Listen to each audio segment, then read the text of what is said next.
नमस्कार दोस्तों, technical farming में आपका फिर से स्वागत है। पिछली स्टोरी में हमने दिखाया था कि सत्यवान जी ने कैसे 2 एकड़ के फार्म में अलग अलग तरह की सब्जियां लगाई हुई हैं। इसी कड़ी में आज हम आपको दिखाएंगे कि 1 एकड़ में 3 एकड़ की सब्जियां कैसे लगी हुई हैं। यदि आप तकनीक के साथ खेती करेंगे तो 1 एकड़ में 3 एकड़ की सब्जियां लगा सकते हैं। जैसे आप इस खेत में देख रहे हैं, अलग अलग तरह की सब्जियां लगी हुई हैं। 1 एकड़ में 3 एकड़ की सब्जियां कैसे लग सकती हैं, इसकी पूरी जानकारी हमें सत्यवान जी देंगे। तो चलिए सत्यवान जी से ही जानते हैं कि आप 1 एकड़ में 3 एकड़ की सब्जियां कैसे लगा सकते हैं। मल्टी लेयर फार्मिंग के बारे में अगर मैं बात करूं, जैसे मैंने पहले बताया था कि 1 एकड़ से 3 एकड़ की आमदनी कैसे लें, तो उसमें आप देख सकते हैं मेरे यहाँ पे जो हमने खेती की हुई है उसमें दक्षिण की तरफ हमने बेल वाली सब्जियां लगाई हुई हैं। उसके अलावा बीच में हमने बैंगन, टमाटर, हरी मिर्च, शिमला मिर्च आदि की फसल बीच में ली हुई है। उसके अलावा तीसरी जो रो है उसमें खरबूजा, तरबूज जो नीचे फैलने वाली फसलें हैं उनकी खेती की हुई है। इसमें फ़ायदा ये होगा कि ये बेल वाली जो सब्जियां हैं वो ऊपर चली जाएंगी बांस के ऊपर, और ये बीच वाली जो लाइन है उसमें सीधी की सीधी सारी की सारी फसलें सीधी खड़ी रहेंगी, और तीसरी जो लाइन है वो नीचे ज़मीन में फैलेगी। उसका फ़ायदा ये होगा कि एक ही बेड जो कि लगभग 3.5-4 फीट का है उसके ऊपर हमने तीन गुना आमदनी हमने एक ही बेड से प्राप्त कर ली है। जैसे कि आप जानते हैं कि आज के दिन मोदी जी का एक सपना है, या आय बहुत कम हो रही है, उसको अगर मोदी जी के सपने को हमने संपूर्ण करना है तो किसानों की जो आय है उसको दुगना करने के लिए हमें इस तरह की मल्टी लेयर फार्मिंग अपनानी ही होगी। जैसा कि मैंने कल बताया था कि गेहूं या मोटे अनाज जो भी हैं उनके साथ साथ सब्जियां अगर हम उगाएं तो इसमें ज़्यादा से ज़्यादा बेनिफिट होगा। ये मल्टी लेयर ऑर्गेनिक फार्मिंग जो हमने की हुई है वो टोटली शुद्ध पूर्ण रूप से ऑर्गेनिक की हुई है। उसके लिए जो तैयारी करनी होगी किसान भाइयों को, उसमें सबसे पहले हमने जो ये बेड बनाए उसके ऊपर लगभग 4 से 5 इंच की गोबर की खाद डाली हुई है। उसके ऊपर खाद डालने के बाद में पॉली शीट हमने लगाई है, मल्चिंग शीट जिसको बोलते हैं। इसका फ़ायदा ये होगा कि इस शीट से एक तो जो नमी है वो बरकरार रहती है, दूसरा खरपतवार जो हैं वो खरपतवार इसके ऊपर नहीं उगते, तो खरपतवार नाशक नहीं डालना पड़ता या हमें अतिरिक्त जो लेबर लगानी पड़ती है खरपतवार उखाड़ने के लिए वो नहीं लगती। तीसरा जो इसके अंदर हमने खाद डाली है उसका संपूर्ण फ़ायदा पौधे को मिलेगा, क्योंकि जो नमी इस सीट के नीचे रहेगी वो सारी की सारी इसके नीचे ही रहती है, जड़ों को मिलती रहती है बार बार, इससे ऊपर उड़ के या हवा के साथ उड़ के कहीं नहीं जाती।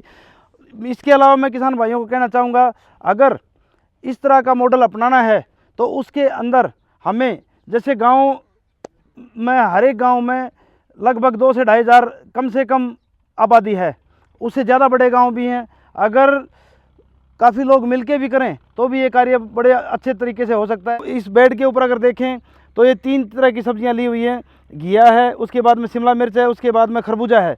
इसी तरह से अगर किसान भाई चाहें तो दूसरे बेड के ऊपर 2-2, 3-3 बेड ये ले सकते हैं। दूसरे बेड के ऊपर किसी में बैंगन लगा सकते हैं, उस सीज़न के हिसाब से जो भी फसल होगी, जो भी सब्जियां होंगी वो लगा सकते हैं। बैंगन लगाया जा सकता है, बैंगन में भी 3-4 टाइप की चीज़ें हैं। उसके अलावा आप अगर आगे चलेंगे तो मिर्च, जो शिमला मिर्च है, उसके अलावा दूसरी मिर्च है, फिर टमाटर की खेती भी इसी में की जा सकती है। आप अगर देखेंगे पूरे खेत को घूम घूम के तो हर जगह हर बेड के ऊपर लगभग 3 या 3 से भी ज़्यादा, उस तरफ भी हमने कोशिश की है। चौथी खरबूजा ही इन बेलों के, घिया वाली बेलों के नीचे से लिया जा सके। अगर इस प्रणाली को या इस खेती को कामयाब करना हो तो हरियाणा में काफ़ी जोन है, जैसे कुरुक्षेत्र या फिर जीटी बेल्ट का एरिया है, उसमें पानी की अधिकता के कारण धान ज़्यादा लगाया जाता है, वहाँ भी। उसके अलावा अगर हम दक्षिण हरियाणा की बात करें तो पानी की बहुतायत में कमी है, और पानी का जो स्तर है, जल स्तर, वो बहुत नीचे जा चुका है, काफ़ी नीचे जा चुका है। उसको बचाने का एक ही तरीका है, किसी तरह से भी हम पानी को बचाएं, और वो पानी को बचाने का तरीका है सूक्ष्म सिंचाई योजना का ज़्यादा से ज़्यादा हम उपयोग करें।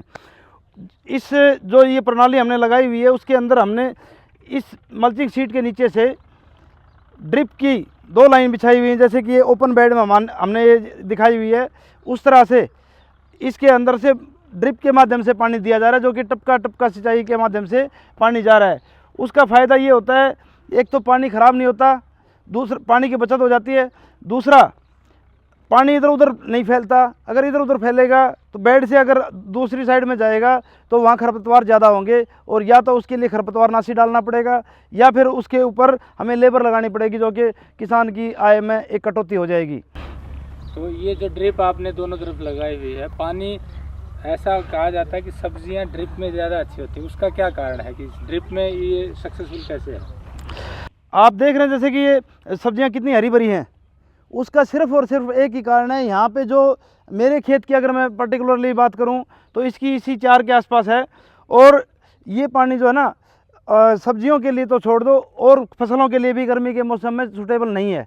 उसका कारण ये है कि जैसे ही हम इसके ऊपर डालेंगे तो भारी पानी होने के कारण वो सभी फसलों को फूंक देता है, और अगर उसी पानी को फुहारों के माध्यम से अगर डालते हैं तो फूंक देता है। और इसी पानी को अगर हम ड्रिप के माध्यम से देते हैं, जड़ों के माध्यम से देते हैं, तो क्योंकि ऊपर नहीं आएगा तो पत्तों को नहीं जलाएगा।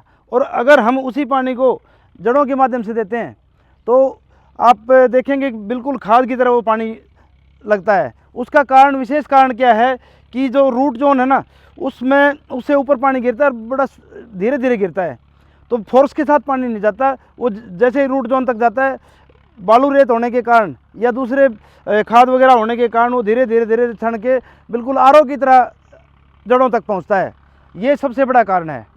अगर आपको यह वीडियो पसंद आया है तो ज्यादा से ज्यादा लाइक और शेयर जरूर करें। साथ ही चैनल को सब्सक्राइब करना ना भूलें।